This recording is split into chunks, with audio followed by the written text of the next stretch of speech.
seek the law of the Lord. Seek the law of the Lord. Ang ating pong teksto ay ang Ezra chapter 7 and verse number 10. Ezra chapter 7 and verse number 10. For Ezra had prepared his heart to seek the law of the Lord, and to do it, and to teach in Israel statutes and judgments. Again, ang sabi po ng talata, for Ezra had prepared his heart to seek the law of the Lord, and to do it, and to teach in Israel statutes and judgment. So pagpalain po at basbasan ng Diyos ang pagbasa po natin ng kanyang salita. At ngayon po sa ating pong magiging pag-aaral, gusto ko pong bigyang pansin po natin ang sulat na ito ng banal na kasulatan patungkol po kay Ezra. Okay? So, by the way, siguro po magandang magkaroon tayo ng idea patungkol po kay Ezra. Siya po ay masasabi nating lingkod na ginamit po ng Panginoon. At ang pinaka-background po, kung titingnan po natin, si Ezra po ay masasabi nating ginamit ng Panginoon sa kanyang bayan para sa mahalagang misyon. At ito po ay ang restoration, spiritual restoration po ng bayan po ng Panginoon. At dito po sa ating magiging pagtalakay, actually po, we can already have an outline sa pinaka-versikulo po natin. Makikita po natin dito, the preparation of Ezra, the pursuit of Ezra, the practice of Ezra, and the proclamation of Ezra. Tingnan niyo po ang sabi. For Ezra had prepared his heart to seek the law of the Lord. So nandito yung preparation, nandito yung kanyang pursuit to seek the law of the Lord, yung practice to do it, and to teach in Israel statutes and judgment. Yun po yung proclamation. So pwede na nating hatiin, ang talatang ito sa ganung idea. Now, ito pong si Ezra, siya po ay priest. Okay? Siya po ay scribe. So ang idea po, bilang priest, ang responsibility po niya ay ang mag-lead para sa tinatawag nating worship, okay, and sacrifices. Yan po ang trabaho niya bilang priest, At dahil siya po ay scribe, we can say that he is an expert in the law of Moses. Kumbaga, ito po yung nag-aral at masasabi nating talagang sumulat ng mga katuruan patungkol po sa salita po ng Panginoon. So, it is good this morning that somehow you and I learn from this great man of God. Kumbaga sa kasaysayan, malaking-malaki po ang nagawa niya sa revival po ng bayan ng Panginoon. Malaking-malaki po ang naitulong niya sa restoration ng kanila pong worship life, spiritual life, renewal. Napakalaking blessing po niyan. Kung titingnan po natin sa usapan ng pangunguna po nito pong si Ezra. So, yan po mga kapatid, ang ilang bagay na gusto nating maintindihan ng lahat. Masasabi po natin na siya po ay ginamit ng Panginoon para po sa revival ng bayan po ng Panginoon sa kanila pong kaayusan ng tinatawag natin pagsamba. You know, sa buhay po natin sa Diyos, it is very important to make sure na talagang maayos po ang ating buhay pagsamba. Napakahalaga po niyan.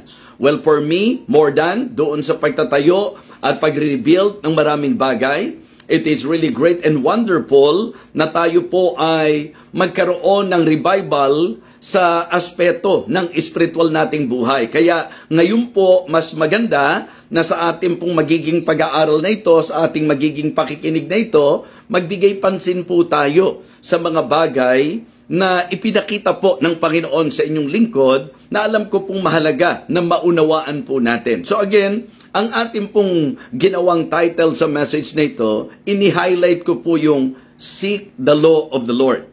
Again, ang sabi po ng talata natin, for Ezra had prepared his heart to seek the law of the Lord. So, kumbaga, yun po yung pinaka-sentro dito.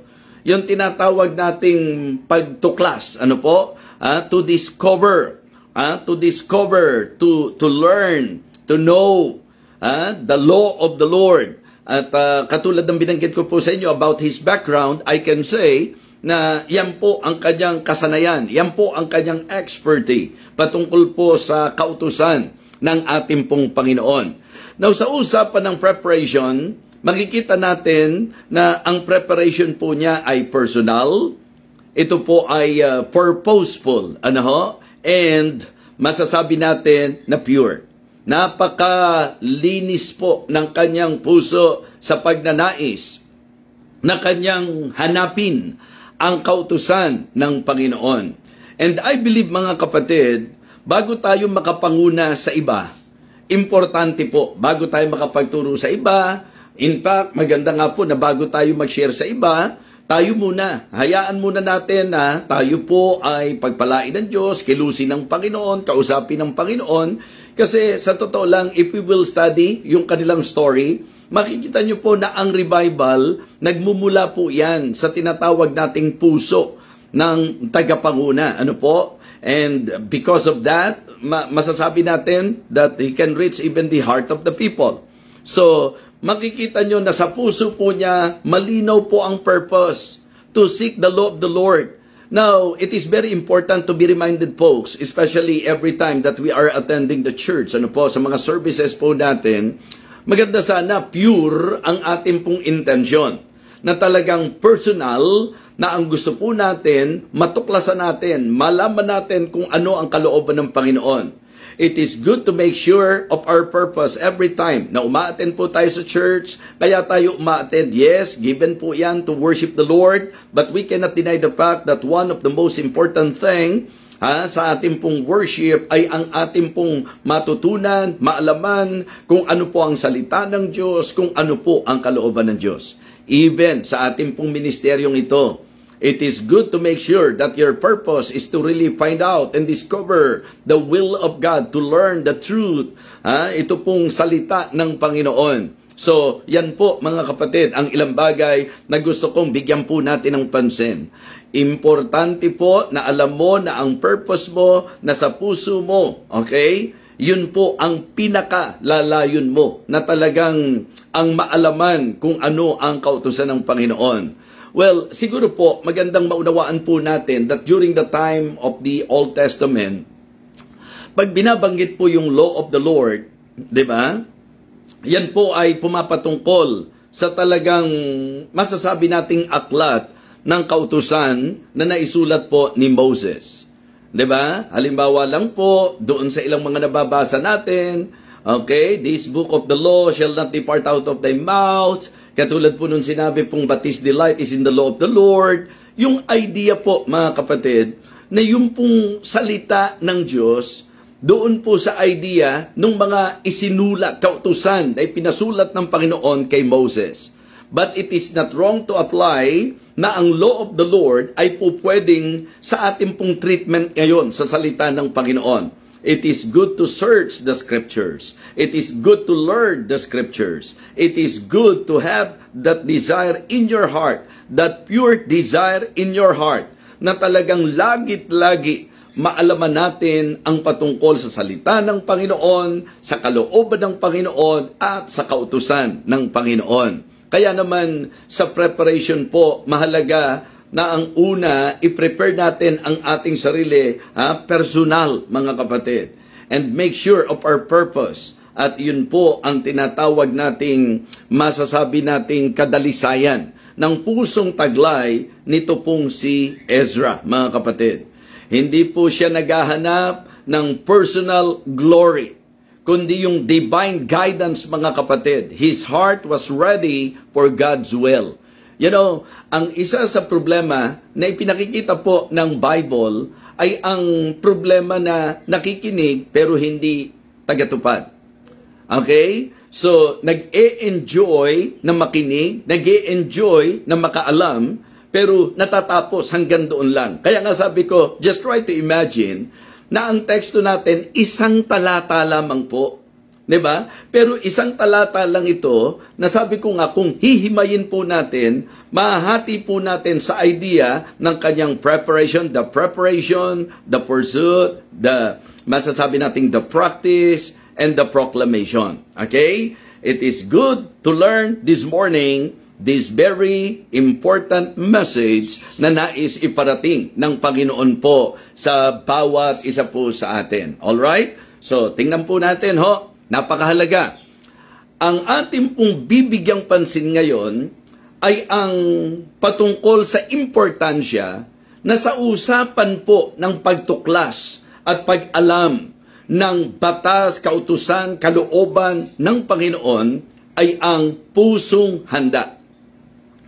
Pag kayo po umaattend at hindi po kayo nabe-bless, huwag po tayong magtuturo ng kahit sino at sila ang gagamitin nating dahilan para sabihin natin na hindi tayo napagpala. Maniwala po kayo sa akin na ang talagang importanteng bagay sa usapan ng pagdalo, sa usapan ng pag-aaral, sa usapan ng pakikinig ay ang kahandaan ng ating puso. Sabi ko nga, nililiwanag ko po ito sa marami, na talagang sa totoo lang po, it is really good na talagang before na ihasik natin ang binhi, medyo na-cultivate na po ang lupa. So the same thing is true when it comes to God's Word. It is very important that every time na makikinig ka, na ikasamo, na ihanda mo ang puso mo. Okay? So kaya po sayang ang oras pagka tayo po ay sumamba ng walang handang puso. Sayang po ang lahat ng bagay na inihanda ng Panginoon kung tayo po ay nag-aaral, dumadalo, nakikinig na hindi handa ang puso. Yun nga po ang reason kung bakit sometimes kahit nasa online, nagpapaalala po tayo sa bawat nakikinig na tiyakin nyo pong may focus po tayo sa ating pakikinig. Why? Sapagkat mahalaga po sa atin yung sasabihin ng Panginoon. Importante po sa atin kung ano po ang mensaheng gustong iparating ng Panginoon. Kaya nga sabi ko, pag Kristiyano ka, ang tiyak dapat na pinakamahalaga sa iyo, isa sa pinakamahalaga sa iyo, Biblia. Ito yung wag mong lalagpas-lagpasan. Ito yung wag mong babaliwalain. Ito po yung aklat na kung saan dapat mong makita na kung wala po ito, imposible ang paglago mo, imposible ang gabay sa buhay mo, sapagkat yan po ang kautusan ng Diyos, yan po ang Biblia, upang tayo po'y turuan, upang tayo po'y gabayan, upang tayo po ay palakasin, mga kapatid. So it is very important to make sure na ang ating puso sa pag-a-approach po natin sa salita ng Diyos, kasado po ang puso natin. Well, for me, yun po ay importanteng binigyang pansin ng talata. For Ezra had prepared his heart. How about you this morning? Diba? Kumbaga, ang hindi pagpapala, ang hindi napagpalang kalagayan natin ay hindi kasalanan ng kahit sino. Sapagkat kung ang puso natin ay handa, kung ang puso po natin laan, mga kapatid, wala pong kaduda-duda na tiyak na pagpapalain tayo ng Panginoon. Hindi rin po maganda na tayo po'y nakinig pero wala po tayong naintindihan. Hindi po maganda na tayo po ay nag-aral ng salita ng Diyos, nakinig ng salita ng Diyos, na hindi natin natuklasan kung ano po ang pangungusap, kung hindi natin naintindihan kung ano po ang pangungusap ng Panginoon. That is the reason why preparation is very important. Sa lahat ng aspeto ng buhay natin, preparation is very important. Opo, yung physical nga lang di po ba? Kailangan ikinakasa natin, inihahanda natin. Sabi ng Panginoon, Moses, okay, kausapin mo yung mga tao, sabihan mo sila, maligo na sila, maglaban na sila, mag-ayos sila, sapagkat bababa ako at makikipag-usap sa kanila. Hindi po ba, yun po ay nagbibigay sa atin ng idea that even God, ang gusto po niya, sa pangungusap niya sa atin, maayos ang ating puso. Handa po tayo, mga kapatid. Kaya kung ikaw ay nagbigay rin lang ng panahon, gawin mo ng makabuluhan ng panahon sa pamagitan ng paghahanda. sa pangungusap ng ating Panginoon. Again, huwag niyong papayagan. Dumating pa nga po ako doon sa punto ng aking buhay na sa aking personal Bible reading and Bible study, ayoko pong aalis doon po sa binasa ko na hindi ko po naintindihan o nakita o naalaman kung ano po ang kalooban at ang kagustuhan ng ating Panginoon. So, preparation is very important. Okay? So, yung purpose, yung pursuit, ano po yung purpose natin? Ano po yung hinahanap natin? Kaya mo inihanda ang puso mo, yun nga po, to seek the law of the Lord. Kumbaga mga kapatid, I remember na nung pong si Samuel ay kinausap ng Panginoon, at first, hindi niya naintindihan na Panginoon ang nakikipag-usap sa kanya. Ang akala po niya, si Eli lang po ang nakikipag-usap sa kanya. Hanggang naintindihan ng masasabi po natin ni Eli na calling ng Panginoon yan kay Samuel.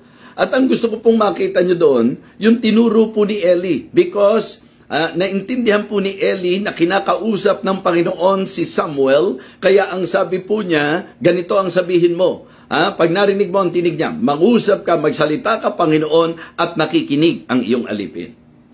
Okay? So mga kapatid, I want you to consider that. I want you to learn that attitude na talagang dapat tayo po pagkasasamba kapag ka mag-aaral, sana po ang kahandaan natin ganito. Because our pursuit is to discover and to find out the law of the Lord, the will of the Lord, to understand the word of the Lord. So ang dapat maging prayer natin, magsalita ka po Panginoon, nakikinig po ang iyong alipin, nakikinig po ang iyong lingkod.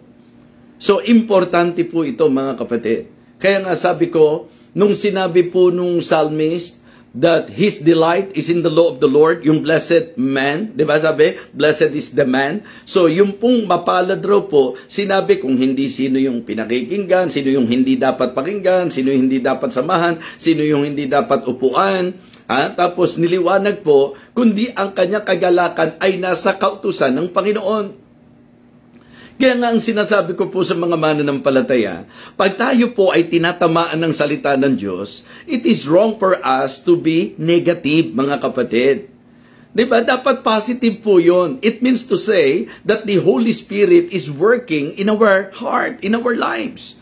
Diba? Kapag ka medyo tayo po'y nako-convict, kapag ka tayo nakikinig, kapag ka tayo po tinatamaan, indikasyon po yan na may espiritu po talaga tayo sa puso na bumabagabag po sa atin sa pag-aaral natin ng salita ng Diyos. Mga kapatid, it is not right, it is not good na kapag ka nakinig ka, ang gusto mo lang, marinig mo, yung gusto mong pakinggan. Mali po yon. Dapat ang prayer natin, marinig natin yung dapat nating marinig. Yung gusto ng Diyos na sabihin po sa atin. Mga kapatid, don't just read your Bible. Okay? Seek the law of the Lord. Don't just listen to the preaching of the Word of God. Seek the law of the Lord. Don't just attend. Seek the law of the Lord. Don't just read the Bible. Seek the law of the Lord. So dapat may purpose ka. Dapat meron kang hinahanap talaga. So, importante po itong aking pong ibinabahagi po sa inyo. Mga kapatid, nakita natin the preparation. Ito po ay personal, ito po ay purposeful, at ito po ay masasabi nating pure. Diba? So, importante lagi na naiintindihan ito ng mga mananampalataya. And then, binigyan pansin po natin yung kanyang pursuit, yung kanyang nais, to seek the law of the Lord. Kaya pag ikaw na-offend, hindi ka doon talaga nakapokus. Doon sa tuklasin mo kung ano ang kautusan, ang kalooban ng Panginoon. Kasi yun nga po ang isang itinuturo natin great peace have they which love thy law, and nothing shall offend them. Di po ba? So kaya mga kapatid, mga minamahal, meron po akong nakitang illustration na kadalasan kaya tayo natitisod, kaya tayo na-o-offend, wala tayo sa tamang focus. Pag uma-attend ka ng church, hindi yung maipipintas ang hahanapin mo. Hindi yung negatibo ang hahanapin mo. Hindi yung mga nakakatisod ang hahanapin mo. Hindi po yung mga ikasasama ng loob ang hahanapin mo. Hindi yung pagkukulang ang hahanapin mo. Pag a-attend ka po ng church, ang hahanapin mo, kalooban ng Diyos. Ang hahanapin mo, kautusan ng Panginoon. Ang hahanapin mo, yung mensahe na nais ng Panginoon na iparating po sa atin. Amen po ba? Para medyo makagraduate na po tayo sa tampo, tisod. Diba? Makagraduate na po tayo sa ganyan, mga kapatid. Mga kapatid, hindi ko sinasabing maging bulag tayo sa mga hindi tama at hindi maganda. Ang sinasabi ko lang po, mag-focus tayo at isentro po natin doon po sa nais ng Diyos na sabihin sa atin sa mensaheng nais iparating ng Panginoon sa atin. Mga kapatid, mga minamahal, napakagandang pattern. For Ezra had prepared his heart to seek the law of the Lord. Ito po ang maganda. Bakit po siya tumutukla sa kalooban ng Panginoon? Kasi ang dami pong mga mananampalataya hanggang sa narinig lang, hanggang sa nakapakinig lang, hanggang sa na-inform lang. Mga kapatid, hindi dapat natatapos doon.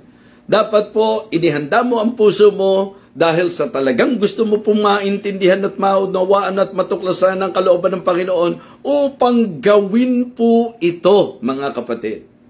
Diba? For Ezra had prepared his heart to seek the law of the Lord and to do it. Yun ang kulang po sa marami, mga kapatid.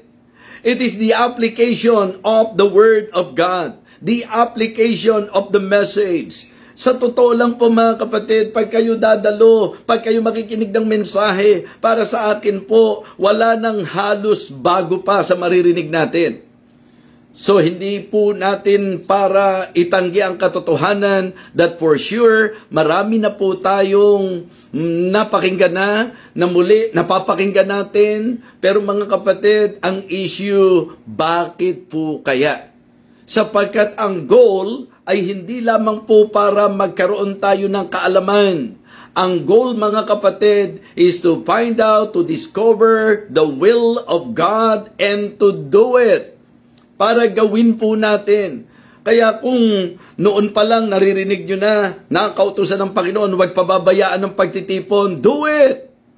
Diba? Do it. Huwag po natin pabayaan ang ating pagtitipon. Kung alam na po natin na talagang sa practice ng giving, ang mga maka-Diyos nagbibigay ng kanilang ikapo, natuklasan natin na hindi lang pala sa panahon nito ni Moses, kundi even prior to the time of Moses, pinapractice na po ng mga godly people ang tithing, ang pagbibigay, ang mga sacrifices, ang mga offerings. So, wag na po kung ano-anong tinig pa pinakikinggan natin, do it. I-apply po natin yan.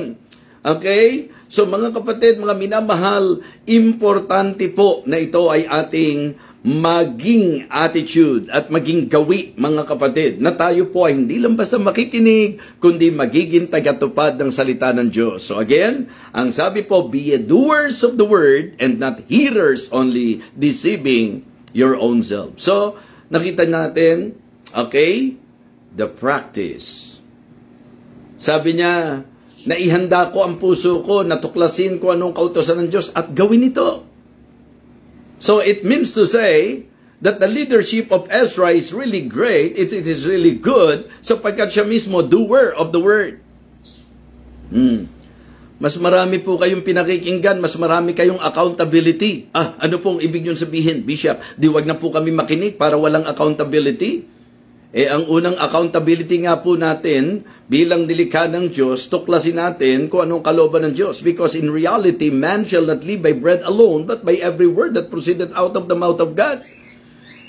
It is very hard to understand that some of the people, they are claiming that they are believer, pero nakakalipas araw na wala silang word of God. Diba?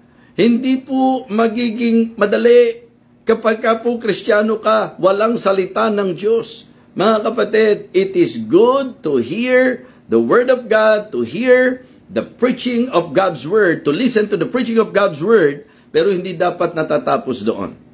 Hindi po ba? Mga kapatid, mga minamahal, mahalaga po na ito ay ating ganapin. Ito ay ating gawin. Kaya sa Biblia po, ang totoong pantas daw po, hindi po yung nakinig lang. Ang totoong pantas daw po, yung nakinig at ito po ay kanyang ginawa. Ito po ay kanyang tinupad. So our verse is about the preparation, about the pursuit, about the purpose, about the practice, and it is also about the proclamation. So, naging very useful po si Ezra, mga kapatid, sapagkat ang ginawa ng Panginoon through His leadership is spiritual restoration. Sabi ko nga, ito po yung sa concept natin, revival, spiritual revival. Kaya nga, isang napakaganda na tayo po sa buhay Kristiyano, diba? Once in a while, medyo nagsusuri din po tayo.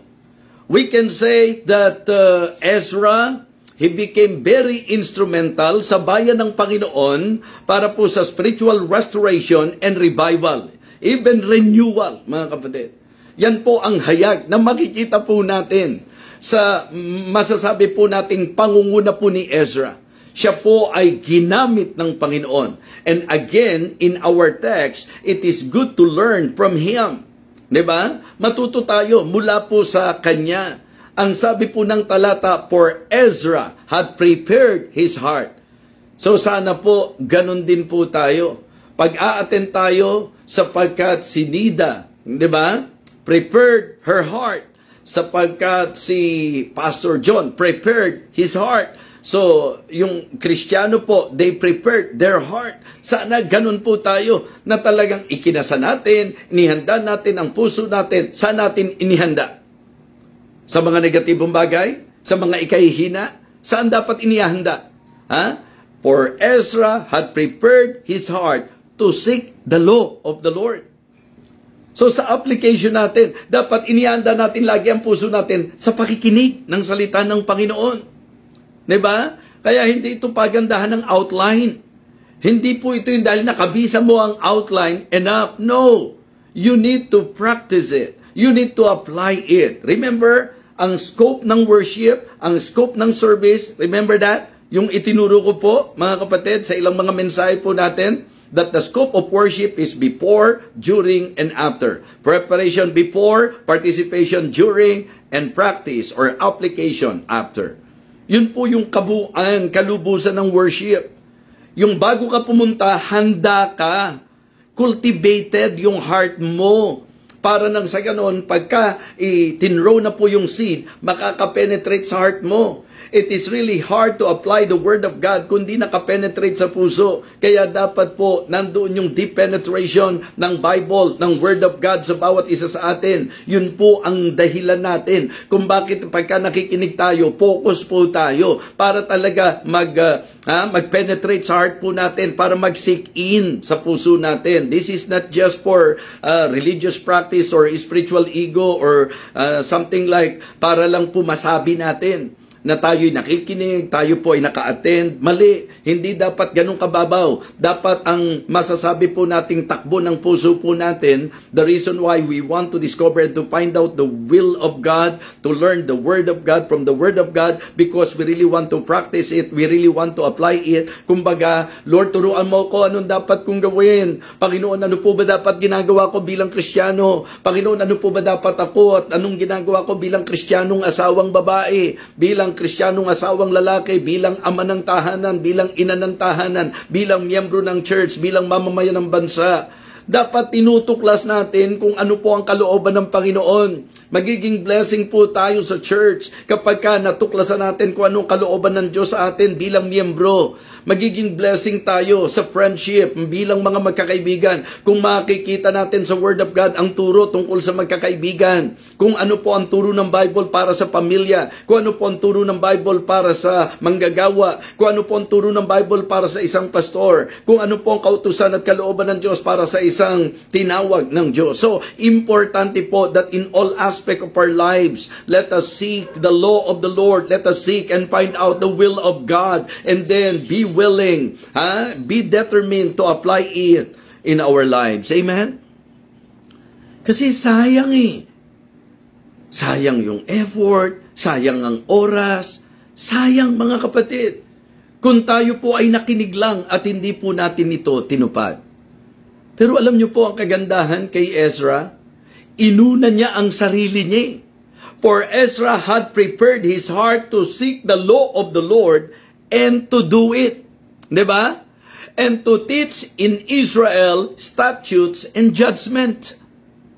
So mga kapatid, sabi ko nga, bago tayo makapag-lead ng iba, personal muna. Ikaw muna mismo. Bago ka makapag-share ng masasabi po nating talagang katotohanan, katuruan na magiging epektibo ka, ikaw muna. Ikaw ang dapat maging example. Ikaw ang dapat kakitaan, mga kapatid, ng masasabi po nating patotoo ng salita ng Diyos na napapakinggan mo. Kaya, kumbaga, diretsahan na po tayo. Ang isang nakakalungkot na katotohanan ay ang hayag po sa mga tao na dumadalo tayo, hayag sa mga tao na may church tayo, hayag po sa mga tao na nagba-Bible tayo, hayag po sa kanila yan. Pero isang nakakahiyang katotohanan na marami po hindi naniniwala. Diba? Bakit? Kasi hindi po nakita yung pruweba, hindi nakita yung patotoo. So, the application is very important, mga kapatid. Sa Christian life, it is good na tayo po ay maging doer of the word. That is exactly what the Bible told us. Ang sabi po, for Ezra had prepared his heart. So, preparation. To seek the law of the Lord, pursuit. Diba? And even purpose. To seek the law of the Lord. And then, practice. And to do it. Yung gawin po ito. And then, the proclamation. Alam niyo po, ang sarap-sarap mag-share ng mga bagay na hindi mo lang nalaman, kundi yung mga bagay na yung naranasan. Sa evaluation po. And then, isipin niyo po itong sasabihin ko. Pagka po kayo ay kinakausap ng isang tao na nag-share ng kanyang kaalaman, okay? Siyempre, natutuwa tayo kasi na-inform tayo eh. Pero alam ko, sasang-ayon po kayo sa akin, na ibang-iba ang impact ng mga tao na nagsishare ng kanilang kaalaman. Di ba? Doon po sa isang tao na talagang ang isinishare yung kanyang kaalaman at kanyang karanasan. Di ba? Mas may weight. Mas meron pong impact. Kapag ang sharing natin hindi lamang knowledge, kundi even experience. Yung pong mga naranasan natin sa Diyos, yung mga ipinaunawa, ipinaalam at ipinaranas ng Panginoon sa atin, mga kapatid, yan po ang mas masarap i-declare. Diba? Kaya nga ang sabi ng Biblia, it is good for us, it is good for me to draw near unto God. Diba? Yun po ang sinasabi, maganda para sa akin na ako ay lumapit sa Panginoon. Diba? To draw near to God. That I may declare all thy works. Importante po na sa buhay po natin, magkaroon tayo ng desire na hindi lang tayo matuto, kundi i-apply natin ang ating natutunan and then proclaim. Diba? Share it. Yun po ang sabi, and to teach in Israel statutes and judgment. Even sa aming mga pastor, ang impact ng aming preaching, given na po yan, that the Word of God is powerful. But let us face the fact and let us admit the fact that sometimes, if you are aware na lihis ang buhay ng nagtuturo, medyo nakaka-apekto rin sa'yo, nakaka-distract din sa'yo, di po ba? So, ganun din. Meron nga pong expression. Anong po yung sinasabi? Look who's talking, di ba? Tingnan mo yung nagsasalita. Ang galing-galing, pa-Biblia pa, di ba? So, yun po, nakakalungkot na katotohanan yan. Minsan, nakakahiyang sabihin natin Kristiyano tayo, kundi rin lang nakikita sa buhay natin na Kristiyano tayo. Nakakahiyang sabihin pastor tayo, kundi po nakikita, yung dapat nakikita sa pastor, ayon sa itinuturo po ng Biblia. So, ngayong umagang ito, pakaisipin po natin, sapagkat ang kalooban ng Panginoon, ihanda mo ang puso mo na hanapin mo ang kanyang kautusan, hanapin mo ang kanyang kalooban, ang kanyang salita, at ito ay gawin mo upang maibahagi mo, upang makapagturo ka sa iba. Mga kapatid, sa principle of discipleship, ang linaw eh. Di ba? Go ye, therefore, and teach all nations, baptizing them in the name of the Father, and of the Son, and of the Holy Spirit, teaching them to observe all things whatsoever I have commanded you, and lo, I am with you always. Sa personal discipleship, anong sabi ni Apostle Paul? Di ba? And the things that thou hast heard of me among many witnesses, the same commit thou to faithful men, who shall be able to teach others also. Kapag ka po may gawa ang Panginoon at may natutunan tayo, masarap na ito po ay ating pong ibahagi. So it is good to somehow develop that attitude that what we have learned from the Word of God, ano man yung naging blessing sa atin, sa karanasan po natin, sa katuruan pong tinanggap natin, ito po ang ating maging proclamation. So I can say that in this Bible sharing, parang binibigyan natin ng punto yung magandang pattern po nito pong si Ezra. Sinentro po natin yung message natin sa ideyang seek the law of the Lord. Pinakita ko po yung idea ng preparation, yung pursuit, yung pong masasabi po nating practice and proclamation. So, yun po ang dapat nakapaloob sa ating pinag-uusapan ngayon. Seek the law of the Lord. Handa dapat ang puso mo sa pagtuklas ng kalooban ng Panginoon. Dapat ito talaga ang gusto mong tuklasin.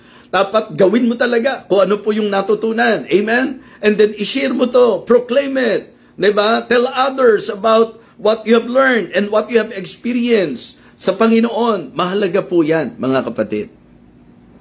Kaya kung isa-summarize po natin, dahil po sa handang puso nito pong si Ezra, na hanapin ang kautusan ng Panginoon at ito yung kanyang naging practice, ito po yung kanyang in-apply, ito po yung kanyang ginawa, ito po ngayon ang masasabi po natin. Na sa usapang proclamation, sa usapang pattern, mga kapatid, sa usapang purpose, at sa marami pang iba, makikita nyo po that the message of Ezra was scriptural. Kasi ang sabi niya, and to teach in Israel statutes and judgment. Now sa sharing, mga kapatid, ewan ko po ho, medyo ito po'y not to put negative sa isip po ng bawat isa sa atin. Pero pagka naman po nanonood kayo, kahit pasabihin po natin, kasi hindi po issue ito nung pagka-baptist, tama na kaagad yun sasabihin. Mahalagang i-develop pa rin, search the scriptures whether those things were so. Ngayon po, makakakita tayo, makakapanood tayo, may mga nagre-reels po mga kapatid, meron pong mga nagpo-post ng mga masasabi nating ang tawag, preaching, pero hindi na po ang salita ng Diyos ang sentro, yung mga magagandang quotations na po, yung mga nabasa na po sa aklat, yung ang gagandang pakinggan, mga turo po mga kapatid, na dahil po sa, siguro sa technology natin ngayon, tayo, nakita nyo naman, yung pamamaraan natin, hindi po ako talaga nahandoon sa kalagayan na mahusay sa technology, pero ang importante sa akin, yung message na maririnig po ninyo Hindi yung kung gaano kaganda yung, malaking bagay po yun kapag kaya natin pagandahin, lalo na kung nandun tayo sa pagkakataon na mapapaganda po natin. Pero kadalasan natatabunan na po, ang ganda po nung masasabi nating, yung pong, mga gadgets, yung mga gamit, ang ganda ng kuha, ang ganda ng background, tapos masasabi po na talagang kasado ang napakaraming bagay. Pero pag pinakinggan mo, wala kang salita ng Diyos na napakinggan Yung bang mga magagandang pakinggan, dahil mga quotations, mga kung ano-ano pong, dapat medyo particular din po kayo doon. Kasi po, pag nakikinig tayo, hindi po ngayon nakiklaim na tagapagturo, dapat tingnan natin if it is really God's words. Huwag tayong matabunan ng magagandang wordings. Huwag tayong matabunan ng magagandang quotations. Huwag tayong matabunan. Tingnan pa rin po natin kung biblical in nature. Because I can say na ito pong si Ezra, sa usapan ng preparation, makikita nyo po that because he is seeking the law of the Lord in his life, kaya pagka nakita nyo po, di ba? Yung pong idea, nung pong tinatawag po nating pagbabahagi, talagang scriptural. Minsan, impress na impress tayo dahil intellectual ang approach, di ba? Ang gaganda ng wordings. Pero nasaan yung Bible? Nasaan yung salita ng Diyos? Kaya nga po, ang talagang laging prayer ko sa Panginoon, In fact, nakatutulong din po sa akin ito. Pagka po ako nasa States at ako po'y nagpipreach, malaking tulong po na ang talata po ng Biblia ang masinesentrohan ko po. Medyo nakatutulong din po, lalo na kung English po, yung mga talatang ipinupukol po natin, medyo magandang bagay po, mga kapatid, na nakakatulong po sa aking pangangaral. Pero Tagalog, English, pansinin niyo po, ang talagang naging kaugalian po at gawi ko po because that is my commitment to preach nothing but the Word of God. Huwag tayo madadala doon sa mga impressive na pagsasalita na dahil po ang gaganda ng aklat na binasa, puno ng mga wisdom of men, 'di ba? Mga quotations na hindi na sinilip kung may mga ilang bagay po na masasabi tayo.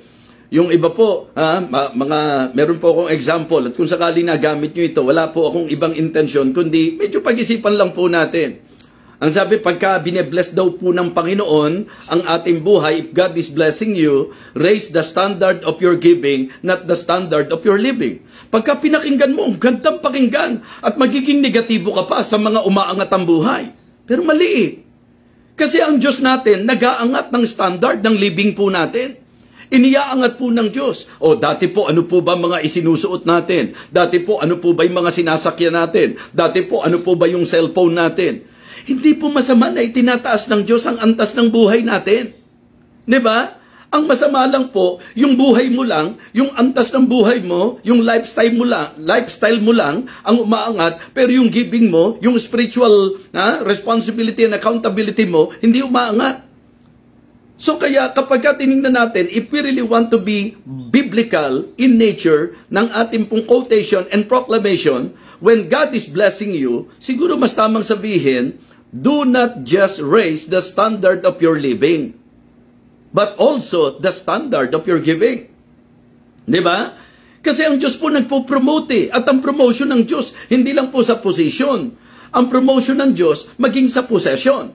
Diba? Wala namang masama na kapag pinagpapala ka ng Diyos, medyo masasabi po nating, di ba? Kasi gusto ng Diyos, maiangat mo rin ang patotoo mo. Ay, dati, nakatira lang to sa barong-barong. Di ba? Ngayon, konkreto na tinitiran. Iba talaga pag nag-serve sa Panginoon. Iba talaga kapag ka nagtapat sa Diyos. Pagpapalain ng Diyos, inaangat din ng Diyos yung antas ng buhay natin para maging testimony. Ang masama, yung umangat ang antas ng buhay para maging mayabang. Hindi po masama na pagpalain, hindi masama na umangat ang antas ng ating buhay. Di ba? Kasi kapag po nakinig tayo sa mga ganyang quotation, nagiging negatibo ka kapag medyo gumaganda buhay ng kapwa mo eh. Hindi po ba? Kita mo yan. Ngayon, dati, ganun lang, okay na sa kanya. Ngayon, tingnan mo, ang ganda ng sasakyan niya, ang ganda ng damit niya, ang ganda ng...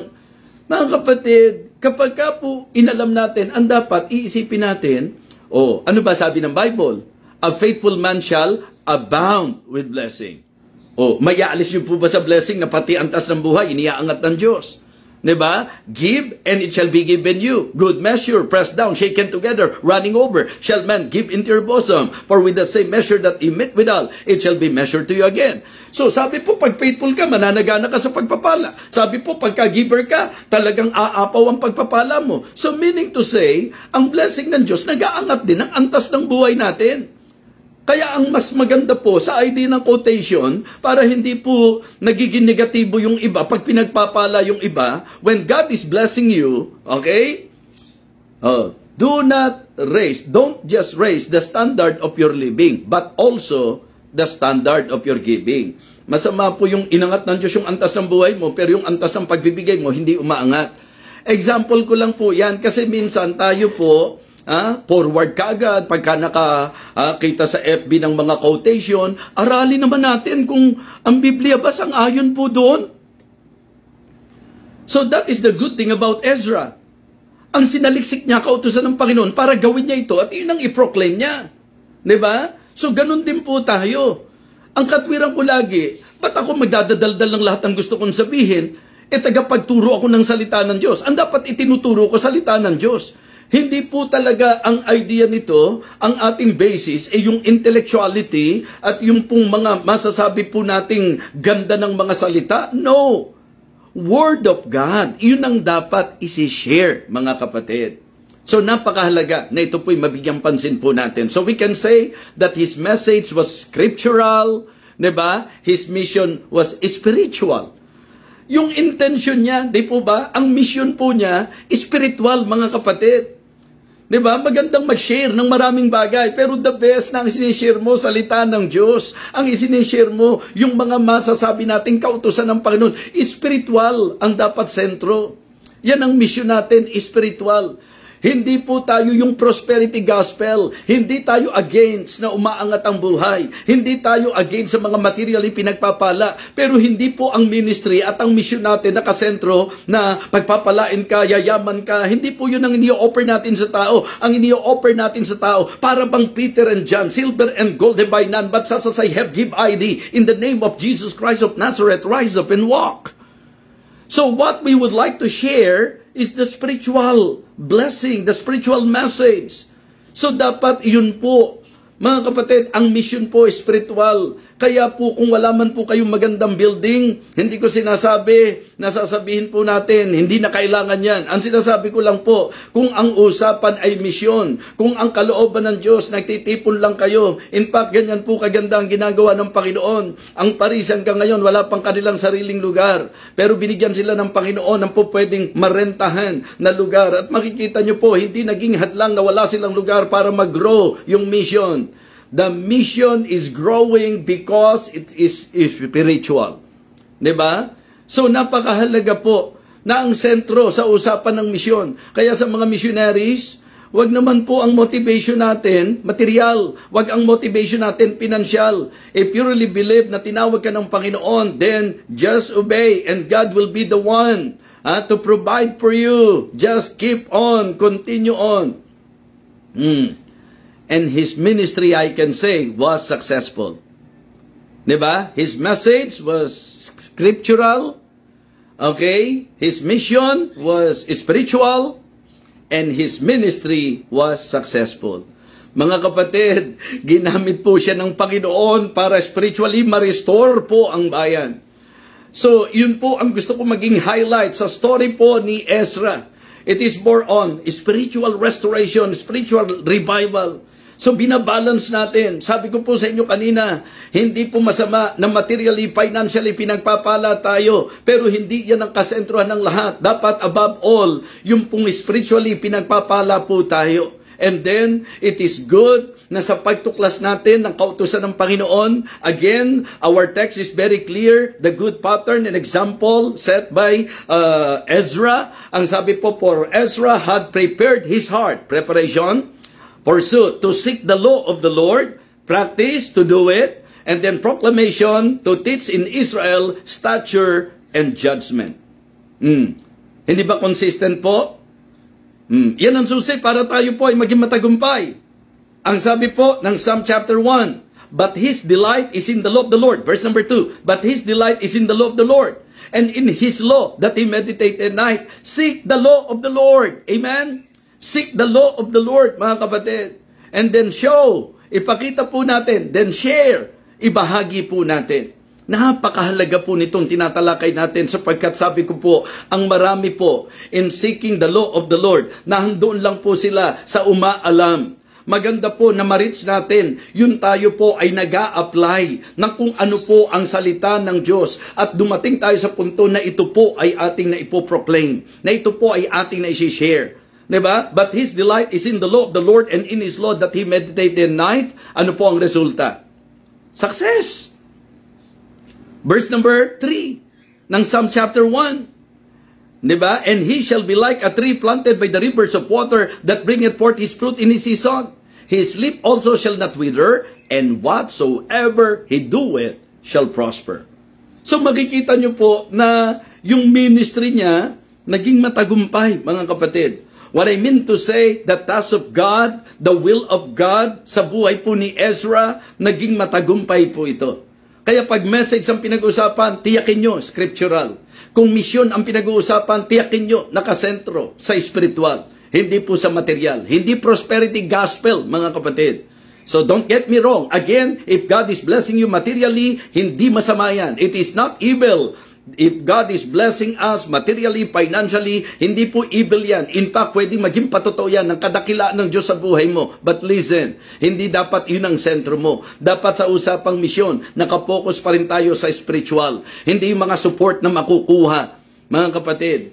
Kaya nga po sinisikap natin, diba, na tayo po sa mga misyon na ginagawa natin. Like kay Pastor Jabez po, members, umasa na kayo na talagang mag-i-invest tayo spiritually sa misyon doon po sa London, sapagkat para po si Pastor Jabez ay makapag-apply ng religious visa at makapag-ministeryo po ng maayos doon sa London.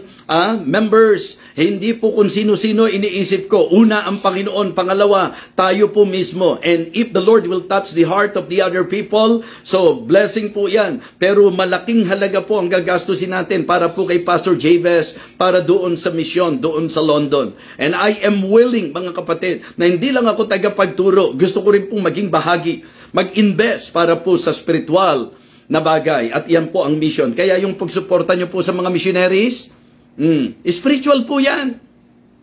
Hindi nyo po sinusuporta ng missionaries para pagpalain lang kayo. Mga kapatid, alam nyo po, in supporting missionaries, in supporting the mission, pagpapalain kayo. But make sure, hindi yan ang sentrong motibo po natin. Yan po yung outcome, yan po yung result ng ating pong pagtulong sa misyon. Pagpapalain tayo, but make sure na hindi yan ang sentro po natin.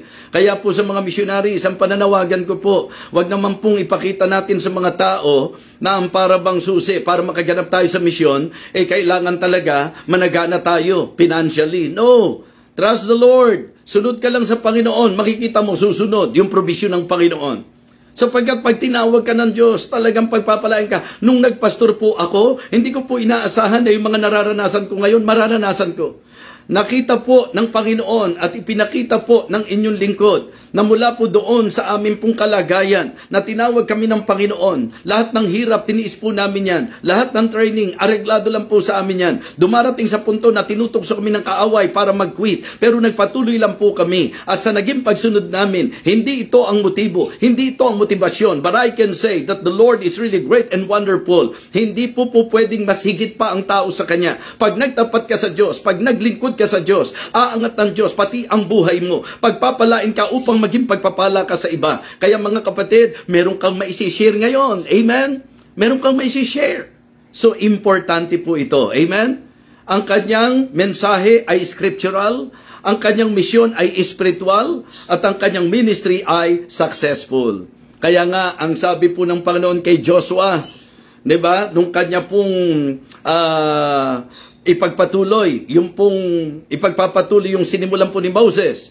Joshua 1:8, ang bilin niya, this book of the law shall not depart out of thy mouth, but thou shalt meditate therein day and night, that thou mayest observe to do according to all that is written therein. For then thou shalt make thy way prosperous, and then thou shalt have good success. Very consistent po. Kaya mga kapatid, seek the law of the Lord. Amen? Seek the law of the Lord. Kaya ngayon pong umaga, umaasa po ako na muli po pinagpala po tayo ng Diyos. At nawa, doon sa presentation natin, nakikita natin yung balance nung biblical perspective on how to, di ba, treat everything sa dealings ng Panginoon sa atin. Huwag tayo magnenegatibo pag kami mga pinagpapala. Pero wag ang maging motibo natin ay ang material na pagpapala. Let us always consider this great pattern of Ezra. For Ezra had prepared his heart to seek the law of the Lord, and to do it, and to teach in Israel statutes and judgment. Kaya yan po ang pagsisikap naming mga tagapagturo, na para may impact ang aming pagtuturo, nawa, hindi po mahiwalay ang preacher sa kanyang preaching. Amen? So, ganun din po tayo. Christian, don't just share. Diba? Show it. Wag ho kayong share lang ng share. Yung pagka nakikipag-usap tayo, talagang, di ba, eager na eager tayo. Share tayo ng kung anong bagay. Baka mamaya po, pagka binalikan tayo, nasaan sa buhay mo yung sinishare mo? Ikaw ba, nagagawa mo ba yan? Well, I hope na ngayong umaga, binusog tayo ng Panginoon sa ating almusal. Sorry po, nahaba ng konti, pero I know na may dahilan ang ating Panginoon.